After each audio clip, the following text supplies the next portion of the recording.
আসসালামু আলাইকুম, সবাই কেমন আছেন? আশা করি সবাই ভালো আছেন। একটা নতুন পেজ লাস্ট 28 দিনে 24,000 ফলোয়ার আর 15 মিলিয়ন ভিউ। এটা কিন্তু একদম অবিশ্বাস্য। আলহামদুলিল্লাহ, এটা আমার একটা নতুন পেজ শাইন বাই 01। আপনারা দেখলেই বুঝতে পারবেন যে খুবই কম সংখ্যক ভিডিও আছে, তারপরেও এই পেজটাতে লাস্ট 28 দিনে একদম নতুন পেজ, লাস্ট 28 দিনে 24,000 ফলোয়ার আর 15 মিলিয়ন ভিউ হয়ে গেছে। তো কীভাবে কাজ করছি আমি, কীভাবে কী করছি, কোন কৌশলটা এখানে অবলম্বন করে এতগুলো ফলোয়ার আমার বৃদ্ধি হলো, তো সেই টেকনিকগুলোই আপনাদের শিখিয়ে দেবো। চলুন স্ক্রিনে চলে যাই। দেখেন, আমার একটা নতুন পেজ। আপনারা যদি শাইন বাই 01 লিখে ফেসবুকে সার্চ করেন তাহলে বুঝতে পারবেন যে একদম নতুন পেজ। কিছু সংখ্যক ভিডিও দেওয়া আছে, অল্প কিছু ভিডিও দেওয়া আছে। তো এই ভিডিওর মধ্যেই লাস্ট 28 দিনে 24,000 ফলোয়ার হয়ে গেছে, প্লাস হচ্ছে 15 মিলিয়ন ভিউ।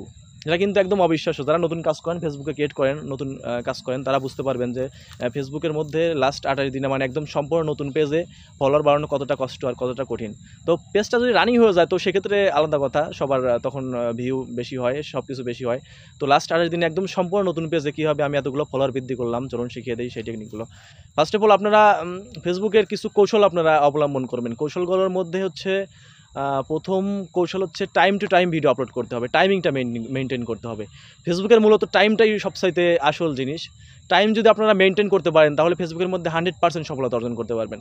মানে টাইম টু টাইম বলতে, আজকে আপনি রাত 8টার সময় একটা ভিডিও আপলোড করেছেন, আগামীকাল রাত 8টার সময় ভিডিও আপলোড করতে হবে। কিংবা সকালবেলা আপনি 8টা কিংবা 9টার মধ্যে একটা ভিডিও আপলোড করেছেন, ওই 8টা 9টার মধ্যে একটা ভিডিও আপলোড করতে হবে। মানে 1 ঘন্টার বেশি গ্যাপ দেওয়া যাবে না। আর রিলসের ভিডিও দিয়ে যদি কাজ করেন তাহলে দিনে 3টা, মানে সকাল 8টা থেকে 9টার সময় একটা দিবেন, আর দুপুর 12টা থেকে 1টার মধ্যে একটা, আর রাত 8টা থেকে 9টার মধ্যে। এই টাইমগুলোতে ফেসবুকের সবচাইতে অডিয়েন্স বেশি থাকে আর সবচাইতে দর্শক বেশি থাকে। এই টাইমগুলোতে যদি আপনারা কোয়ালিটি সম্পন্ন ভিডিও আপলোড করতে পারেন, ইনশাল্লাহ 100% এখান থেকে সফলতা অর্জন করতে পারবেন। টাইমটাই মেনটেন। আর ফেসবুকের দ্বিতীয় পয়েন্ট হচ্ছে হ্যাশট্যাগ। হ্যাশট্যাগ কীভাবে ইউজ করবেন? হ্যাশট্যাগ কিন্তু একটা ভিডিও ভাইরাল করার জন্য খুবই গুরুত্বপূর্ণ। আপনারা যখন ফেসবুকে স্ক্রল ডাউন করেন, রিলসের ভিডিওগুলো স্ক্রল ডাউন করেন, দেখবেন মানে একটার পর একটা ভিডিও পপ আপ হিসাবে শো করে।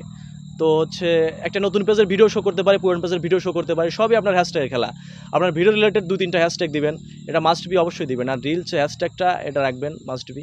অনেকজনই রাখে না, তো এটা রাখার চেষ্টা করবেন। এটা অনেক বিলিয়ন হিট করছে যেহেতু, এগুলো রাখবেন। আর হচ্ছে নতুন পেজে সবসময় ট্যাগ করবেন, মানে একজনকে ট্যাগ করবেন আপনার পেজ রিলেটেড। আপনি যদি কমেডি হিসাবে কাজ করেন তো কমেডি রিলেটিভ যে বড় সেলিব্রিটি আছে, তো কিছু কিছু মানুষের ট্যাগ অপশন থাকে না। তো ট্যাগ হচ্ছে নতুন পেজ ক্রিয়েট করার পর 3 দিন 4 দিন পরের মধ্যেই ট্যাগ চলে আসে। তো ওই ট্যাগ করবেন, একজনকে ট্যাগ করবেন শুধু। একজনের বেশি যদি ট্যাগ করেন তাহলে কিন্তু স্প্যাম হয়ে যায় ফেসবুকে। এটা কিন্তু একদম বড় একটা ভুল, অনেকজনই বোঝেন না এই জিনিসগুলো। তো ট্যাগ করবেন, ট্যাগ করা কিন্তু অনেক ভালো নতুন পেজের জন্য, অ্যাজ এ নতুন পেজের জন্য। যখন আপনার 20-25 হাজার ফলোয়ার হয়ে যাবে তারপরে আপনি ট্যাগ না করলেও সমস্যা নেই। তারপরে 20-25 হাজার ফলোয়ার যদি থাকে তো আপনার ভিডিও তো এমনিতেই মানুষজন দেখবে, তখন তার কোনো সমস্যা হবে না। কিন্তু নতুন অবস্থায় আপনি ট্যাগ করলে হয় কি, তার যে সেলিব্রিটি যে আছে, যার বড় একটা পেজে আপনি ট্যাগ করতেছেন, তো সেই পেজের যে ভিডিওগুলো আছে সেই ভিডিওর নিচে দিয়েই মানে আপনার ভিডিওগুলো শো করবে। তাহলে আপনার ভিডিওটা কতটা হেল্পফুল আপনারা বুঝতেই পারতেছেন। তো ভিডিও আপলোড করার সময় ট্যাগ অপশন ইউজ করবেন, হ্যাশট্যাগ ইউজ করবেন, আর টাইম টু টাইম মেনটেন করবেন। আর ক্যাটাগরি, অ্যাড টপিক আছে, অ্যাড টপিকে আপনি যে রিলেটেড কাজ করেন, আপনি যদি কমেডিয়ান কাজ করেন তো কমেডি দিবেন, আপনি যদি মিউজিক নিয়ে কাজ করেন মিউজিক দিবেন, আপনি যদি ডুয়েট নিয়ে কাজ করেন তো মিউজিক, ভিডিও, কমেডি, ডান্স, এই 3টা হ্যাশট্যাগ দিবেন। তো এইভাবে আপনারা কাজ করে থাকেন, ইনশাল্লাহ 100% সফলতা অর্জন করতে পারবেন। আমার লাস্ট 28 দিনে দেখেন 24,000 ফলোয়ার, একদম নতুন পেজ। আপনারা গেলেই বুঝতে পারবেন যে কয়টা ভিডিও আছে, একদম কম ভিডিও, তারপরেও এতগুলো আছে। তো এরকম অনেক অনেক সিক্রেট টেকনিক আমি প্রতিনিয়ত শেখানোর চেষ্টা করব। তো আমার ইউটিউব চ্যানেলটা সবাই সাবস্ক্রাইব করে রাখবেন, ইনশাল্লাহ অনেক ভালো ভালো জিনিস শেখানোর চেষ্টা করব।